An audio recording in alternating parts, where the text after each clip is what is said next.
বর্তমানে যেটা আমরার উপরে নির্যাতন চালানি হর বা চালানি হইছে বা বিগত ইসলামে ওখান কর আমরা সভ্যতার মাধ্যমে দিয়া তার কাছে আবদার রাখা যে আমি ইনসানিয়ত চাহিয়ে আমরা এক মা বাবার औलाद হিমন্ত বিশ্ব শর্মাও আর নরেন্দ্র মোদীও আর অমিত শাহও তোরা ইতিহাস পড়ো আমরা জন্মদাতা এক মার বাপর औलाद যার দ্বারি কর্মর দ্বারা গিয়া রাস্তা বেলেগ বেলেগ লইয়ার কিন্তু আপনারা এই হিংসা করতে পারেন না।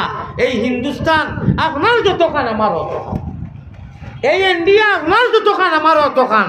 আপনি যারা জন্ম লইছেন এই মাটিত আমিও জন্ম লইছি আমরা লোকে এইটার ব্যবহার খেলে প্রাথমিক তারার লোকে ও পাবে আর এর বাদে যদি লাস্টে আগে যারা কইছি সবটা নিছু আমরা উচ্চু মারছি না আর এখন তো দিছু আমরা মেন বুদ্ধি তার দিলাও তাহলে আমরা কোনো হিংসা নাই কোনো বিদ্বেষ নাই কিচ্ছু নাই।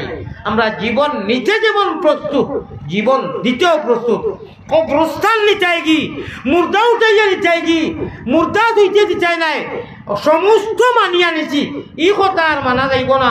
আমরা আবদার রে আপনি মানতেও লাগবো আমরা আরজ রে আপনি মানতে লাগবো আর যদি মানেন না তে আমরা আল্লাহরে সামনে রাখিয়া জমিনও এক সেকেন্ড আর বইতে আমরা রাজি নাই তৈয়ার হ্যাঁ মাথা থাগল মান দিয়া মগর ইনশাআল্লাহ এই পুঞ্জির যদি আপনি আর দেন আমরা আর জান হান আর মাল দৌলত আর মান আর হুসে বইতাম নাই। আমরা প্রতিবার সাব্যস্ত করতে গিয়ে তো জান যায় আমরা আল্লাহর হাওলা আমরা প্রতিবার সাব্যস্ত করতে আমরা প্রস্তুত করতে থাকবো।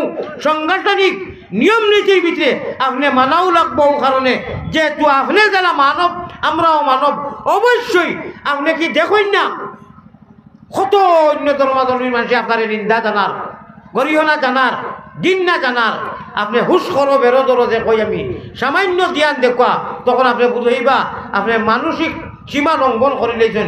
আল্লাহ আপনি বুঝর তৌফিক দেখো আল্লাহুম্মা আমিন।